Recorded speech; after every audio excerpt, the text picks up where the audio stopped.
Okay, welcome to Tracy Kenpo Karate. This is lesson 7 of Purple Belt. In this lesson we're going to go over shackle break, and shackle break A, B, and C, with C being in your kata short 3. And then we're going to go over drawbridge A and B. So let's bow in and get started. Okay, the first technique we're going to go over today is shackle break. Shackle break is for a two-hand grab. It comes from the name as if you're being shackled or handcuffed. So what you want to do, as soon as they grab you, you're going to counter grab. Now when doing this technique, even though this is a one-man attack, you got to keep in mind that not one person is going to do this. There's really no reason for that. The only way they would do this is if they got a second person coming in ready to strike. So as you learn this technique, try to keep in mind and plan, if this turns into a two-man attack, how would you handle the person in front of you, which is going to be up to you and not covered in any techniques. So, as they grab, and you're going to counter grab them. And as you counter grab, you're going to step forward with your left to 12 o'clock. You're going to draw to a right cat stance, and then you're going to pull them in and do a back kick to the body with your right leg. Okay, on the A version of shackle break, hands are in your trigger position. As soon as the hands go here, immediately counter grab and step forward. Draw to a cat stance to get distance between you and your opponent. Pull them in and throw a back kick to the body. Then we have the B version. The B version just starts off the same, but there's no back kick in it. So as soon as they grab, we're going to step forward, but this time we want to step to about maybe 1 o'clock. We want to step across the body slightly, and as we do so, not 1 o'clock, about 1 o'clock, you're going to bring your right hand up, which is going to circle their arm up and over, and cross the arms, and then you're going to do an elbow to the back. What the theory being is, as you pull them down, it's going to pull them over, so they're going to be doubled over for the elbow to the back. This should be one fluid action. You don't want to stop and start, because you're building up all that momentum with that circular pattern.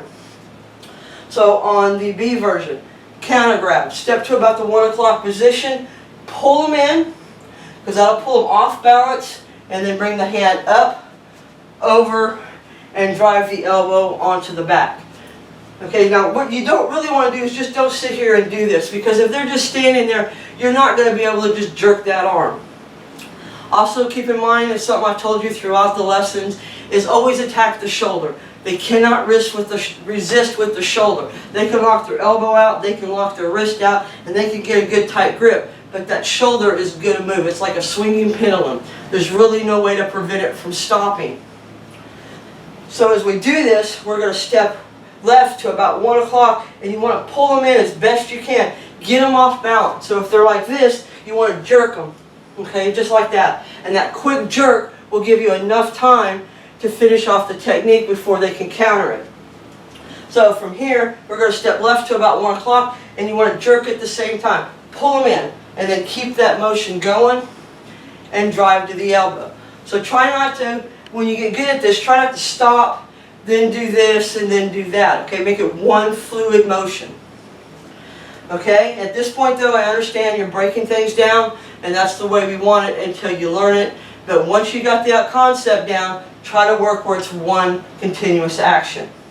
So, from the left, step to 1, pull them around, over, and drive the elbow onto the back. So we have shackle break A, which is just going to step forward, pulling them, back kick. Okay? Anytime someone grabs me by the wrist, I always like to jerk a little bit. Pull them down, pull them forward, just enough to jerk that balance off so that it's easier to continue on with the technique, and this is no different. Especially when they're just standing there. You want to jerk that arm. So just like on A, pull, and then back kick. B, step into 1 o'clock. We're going to pull them and continue on with an elbow to the back. This hand should come over the top of their other arm and then drive to the back. And if you need to, you can always use your left hand as a check to the back of the neck to help pull them down further into that elbow. Don't just leave it hanging there. Use it to your advantage. If you can get a hold of the head, guide them to where you want them. So the B again, step, pull, and drive. Okay. C is your kata version. So we're going to take B and add one more step to it.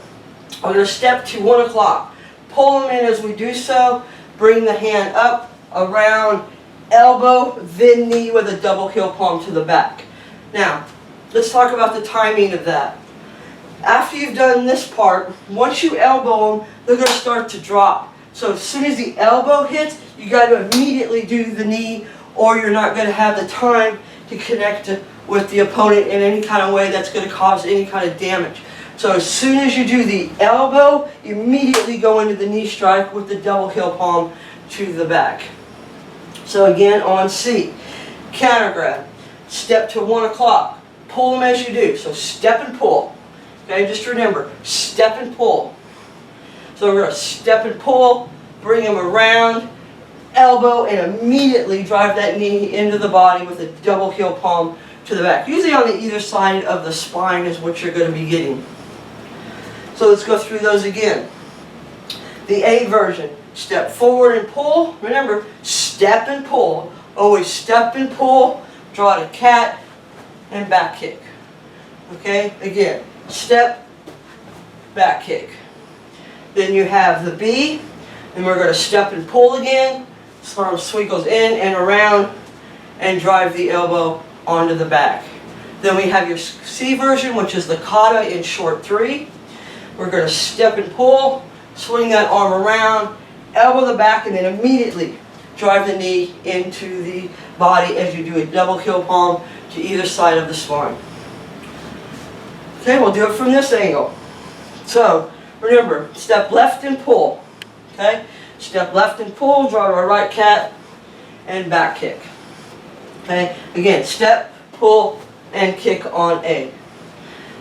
B, we're going to step across the body slightly, pull, always pulling them, bring the hand up and around, and elbow the back. Okay, again on B, step and pull, swing that arm up and around, and elbow their back. Then you have the C, which is the kata. So we're going to step and pull, up, around, elbow, and then immediately drive that knee into the body with a double heel palm to the back. Now your next technique we're going to look at is called drawbridge. Drawbridge is for a shoulder grab, but anytime there's a shoulder grab, you know there's going to be a punch coming. Okay, they're not going to sit there and just grab your shoulder and talk to you. They're good doing it for a reason. So even though it's not taught at that particular time, always keep in mind any technique that has a grab, there's a punch coming. So always be aware of how you might deal with that punch if it does come. Okay, for the drawbridge, what we're going to do is we're going to pin the hand. Someone grabs, we always pin it. This way we know where it's at and we only have to deal with the punch if it shows up. Then we're going to step across the body with our right foot, and at the same time we're going to forearm right into the shoulder area. And that's going to push them off balance. Now when you step, you want to make sure you're stepping behind them. And the reason for this is that's going to allow you to take them down much easier than if you just step off to the side. So as soon as they grab, you want to pin the hand and then step behind them and then do a forearm smash to that shoulder. Then you're going to pivot to hard bow. And when you pivot, they're literally going to fall over your leg and down to the ground. Then from here, you're going to shuffle in if you need to, do a drop knee to the ribs, and a vertical punch to the body. Okay? Let me do it from this angle. Actually, from this angle. I think it'll be better for you. So, someone's grabbed. And as soon as they grab, we're going to step across the body and strike. Remember, we want to step beyond them so that when we pivot to hard bow, they're going to fall, knee drop, punch. Now, when we do the drop or the throw, you want to push them slightly and then down, okay? Don't just strike and leave it. Get them off balance. Push them, move them, keep them off balance at all times. So as soon as we pin, we're stepping behind and striking. But then kind of shove them and then torque around, tripping them over your leg, dropping, punch to the face. Then the B version to this is the same thing, just a different way to end the technique.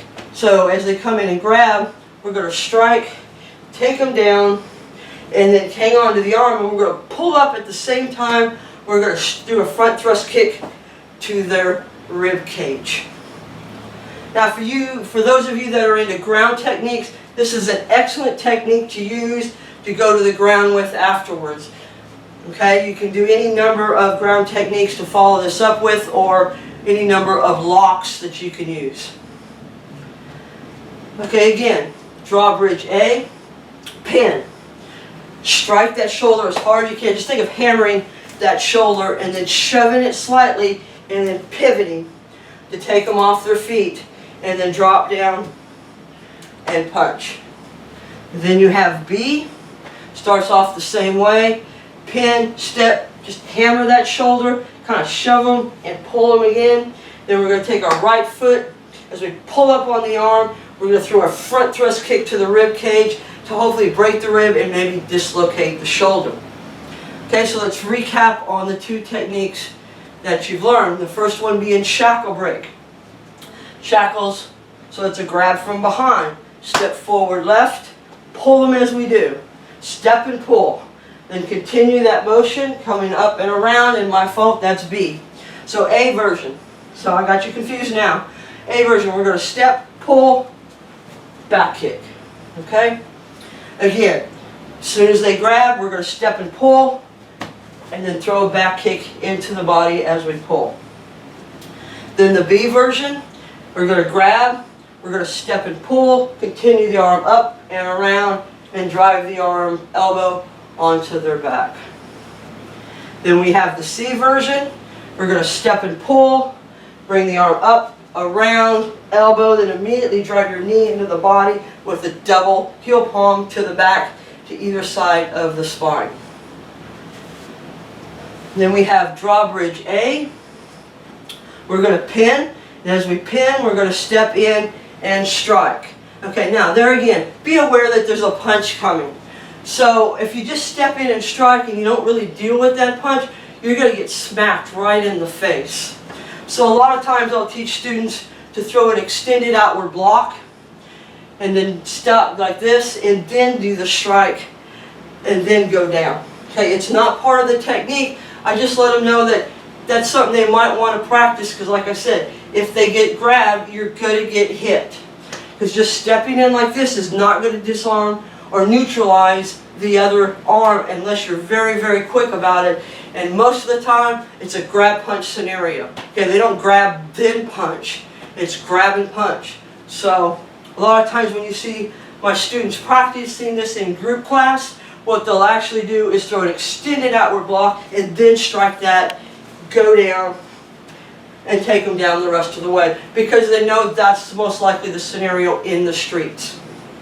And then you got the B version. We're going to come in and strike that shoulder, pivot, thrust to break the ribs and dislocate the shoulder. Now, let's talk about the B version.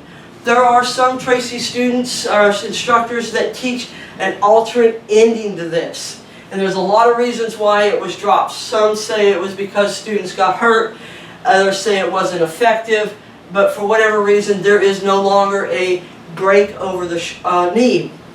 So just in case your instructor is still teaching it this way, the way it used to be taught many moons ago is when you came down here, after you've done the front thrust kick to the rib cage, you would dancer back, drop to your knee, and kind of lift them up and drive that arm right over your knee, breaking the elbow. There has been talk that they dropped it, like I said, because students were actually doing it on other students and getting their arm broke.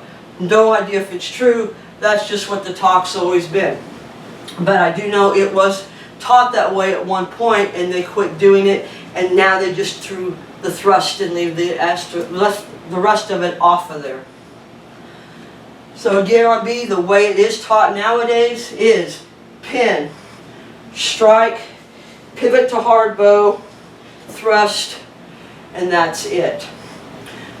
Okay, so we have shackle break A, step and pull, back kick. Shackle break B, step and pull, swing around, elbow the back. Shackle break C, which is your kata version, step and pull, up, over, elbow, knee, double heel palm. Drawbridge, A. Pin, strike that shoulder with a hammer fist strike, forearm strike, pivot to hard bow, drop, and punch them.